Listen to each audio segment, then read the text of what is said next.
Going back over a decade, James Harden has been a part of some of the biggest trades in NBA history. And interestingly, a lot of these deals end up really one-sided in the long term. So that's what we're going to be doing today. I'm going to look at all three of the massive James Harden trades throughout the history of the league and evaluating and looking at what all those pieces look like for each of those teams now in 2023. Really quickly though, I want to thank the sponsor of today's video, Sorare. Sorare is a sports fantasy game and marketplace featuring officially licensed digital player cards from the NBA. And right now you have the opportunity to play against me as well as the rest of the community in my own private Sorare league, and there are two different ways to play. If you just want to try things out, you can sign up for free for these common leagues just to test out exactly how Sorare works and use these common cards against myself as well as the rest of the community, or you could sign up for the limited contender series in which you purchase limited edition cards and play against the rest of the community, but this time you have the opportunity to win some prizes. For example, this is our week 46 winner, and right now you can sign up for game week 48 as well for a chance to win a $100 NBA gift card. And you may notice something about last week's winner. They didn't necessarily just use all these different stars. There's a points cap that you need to stay under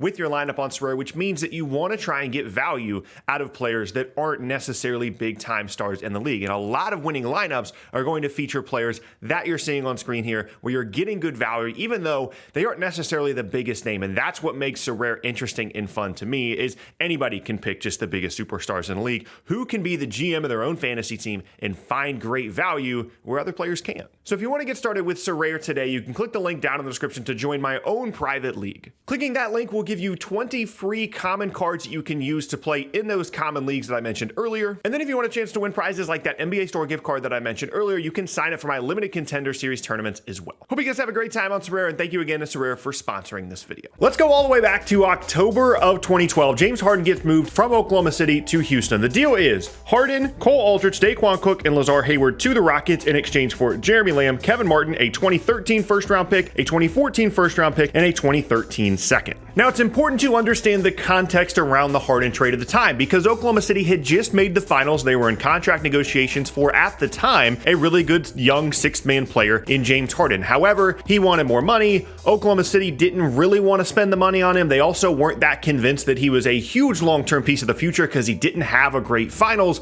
and they felt like they could get in some older players, guys like Kevin Martin, they could replace his scoring and add some future assets to continue to build around what they thought was the core of their team, being Russell Westbrook, Kevin Durant, of course, and then Serge Ibaka as well, which leads to an October big-time NBA trade, which does not happen often. But what happened to each of these pieces since the deal? In terms of the players, Jeremy Lamb played for 3 seasons in Oklahoma City, largely forgettable seasons. He was thought of as this really high upside player, and he just never developed into the scorer and the creator that a lot of people hoped that he would be. Kevin Martin was there to replace the James Harden scoring. It didn't go well. He played for 1 season and then he left for nothing, as did Jeremy Lamb. And then you have Steven Adams, who is the 2013 first round pick version of this. I think he goes like 9th overall or something, and develops into a really, really good player for Oklahoma City. Just a kind of guy you want to have on your team. He plays for 7 seasons and ultimately gets moved in the massive Drew Holiday mega trade, where Adams ends up in New Orleans and Oklahoma City gets back a Denver first round pick, multiple future seconds, as well as George Hill, and then George Hill later gets moved for multiple future seconds himself as well. Then you have Alex Abrinas, who I always kind of thought was pretty decent, could shoot the ball. He only plays 3 seasons at Oklahoma City and then was waived. And then Mitch McGary as well played like barely any games at all for Oklahoma City, especially for a former first round pick, and ultimately gets waived as well. So the players here, other than Steven Adams, Oklahoma City's not getting a ton out of, which means that this James Harden trade in 2023 reads as the Rockets getting James Harden. We're going to talk about where he ends up then later on for Houston later on in the video. And Oklahoma City gets that Denver 2023 first round pick that they got in the Steven Adams trade, as well as multiple future seconds. It is worth pointing out, however, that even though this trade looks underwhelming now, there were some scenarios in which Oklahoma City could have gotten a ton out of this trade. For example, that 2013 draft in which they picked Steven Adams 9th. Giannis goes just a couple of picks later. Everybody missed on Giannis, but he does go just a couple of picks later. And then players that were picked after Mitch McGary in 2014. 2014 was a crazy deep draft class. McGary goes 24th. Clint Capella goes 25th. Bogdan Bogdanovic goes 27. Kyle Anderson 30. Joe Harris 33. Spencer Dinwiddie 38. Jeremy Grant 39. Jordan Clarkson 46. And of course, Nikola Jokic 41st overall. So there's some ways that this goes differently for Oklahoma City. Now we get to the extremely complicated one. This is the Rockets trading James Harden to Brooklyn, and there's 4 teams involved here. I'm not going to bother reading the entire page on Basketball Reference here of this trade because it would take me basically 2 whole minutes. But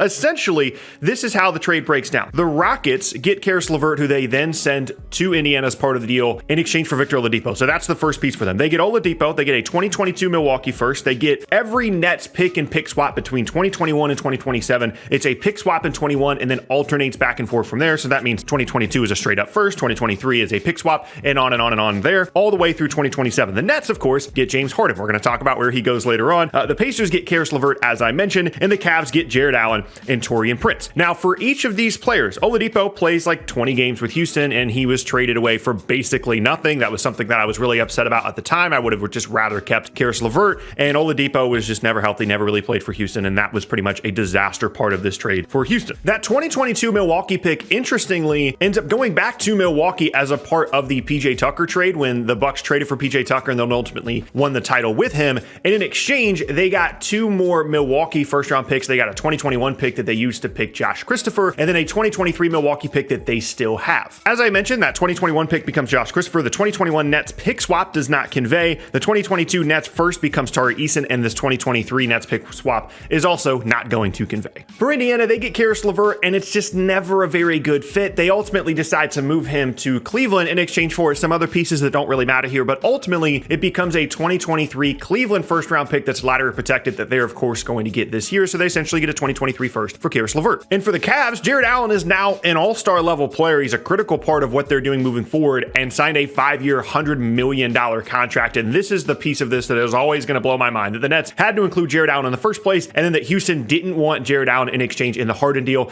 The reasoning at the time was because teams didn't want to have to worry about signing him to a big contract extension, but he is definitely worth that contract in Cleveland as one of the better defensive bigs in the entire league. Taurean Prince is a bit of a funny story here for Cleveland.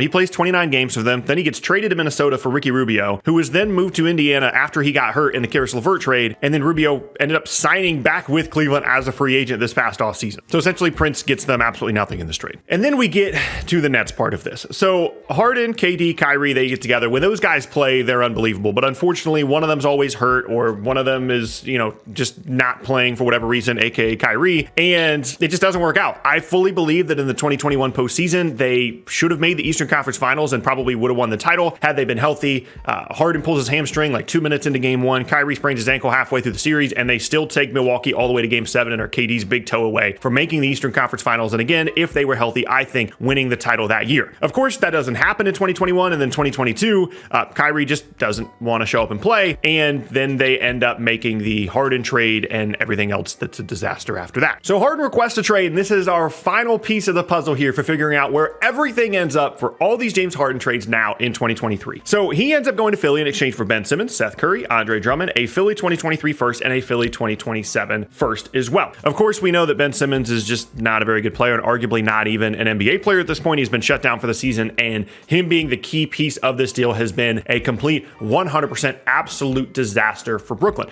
Seth Curry is still there. Andre Drummond left as a free agent, and that Philly 2023 first was kind of used to get Royce O'Neal on the team now. It's a really complicated four-way pick swap between Brooklyn, Philadelphia, Utah, and Houston at this point, but for the purposes of this video, we can just basically say that they traded their 2023 first, or at least the right to swap in exchange for Royce O'Neal. So that means when we put it all together, when we put these last 2 James Harden trades together, which I think is fair because they happen so close together, it basically breaks down as the Rockets getting Josh Christopher, Tari Eason, the 2024 Nets first, a 2025 Nets first round swap, 2026 Nets first, and a 2027 Nets first round swap. The Nets getting Ben Simmons, Seth Curry, Royce O'Neal, and a 2027 Philadelphia first. The Pacers getting a 2023 first, the Cavs getting Jared Allen, and the Sixers getting James Harden. And there's a lot of different ways to look at this throughout the history of the league. It's interesting that a lot of these Harden trades end up being so one-sided, partially because of a misevaluation of Harden's talents initially in Oklahoma City, as well as just some bad draft picks. Not that Steven Adams was awful, but it could have been better, certainly if they got Giannis, or if obviously Mitch McGary had turned out to be anything, or they gotten a better value out of Mitch McGary at the time. And then you fast forward to the Rockets thing, and there's still a lot of outcomes here, but there's a scenario in which the Rockets traded away James Harden for Josh Christopher, Tari Eason, and 2 Nets first that you're not really sure where they're going to land.